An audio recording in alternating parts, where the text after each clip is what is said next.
നമ്മളിപ്പോൾ എന്ത് പറഞ്ഞാലും പെട്ടിയിലുള്ള വോട്ട് അങ്ങോട്ടും അറിയുന്നില്ലല്ലോ.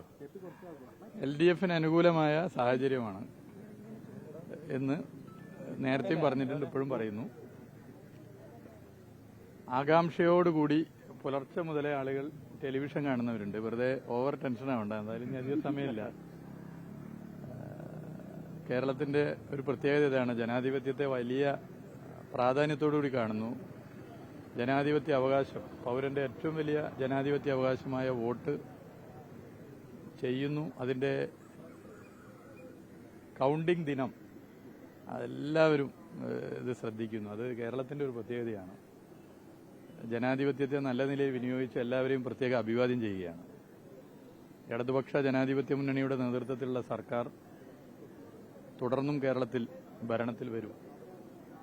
മറ്റ് കാര്യങ്ങളിലേക്കൊന്നും ഇപ്പോൾ കിടക്കാൻ ആഗ്രഹിക്കുന്നില്ല. ബേപ്പൂർ മണ്ഡലത്തിൽ ഞാൻ സ്ഥാനാർത്ഥിത്വം പ്രഖ്യാപിച്ച് അന്ന് പറഞ്ഞു 2021 സർവകാല റെക്കോർഡ് വോട്ട് 82,000. ആ വോട്ടിനേക്കാൾ അധികം വോട്ട് വാങ്ങി മികച്ച വിജയം നേടും. ഇന്നലെ PV അൻവർ ഒരു വീഡിയോ ഇട്ടിരുന്നത്, അതായത് ആദ്യം കോർപ്പറേഷനാണ്, അവിടെ ലീഡ് വരും, പിന്നീട് നഗരസഭ ഉണ്ടുമ്പോൾ ഞങ്ങൾ കയറുന്നൊക്കെ പറഞ്ഞു. കോഴിക്കോട് ജില്ലയിൽ എന്താവും, ജില്ലയിലെ ഒരവസ്ഥ മൊത്തത്തിൽ LDFന് അനുകൂലം.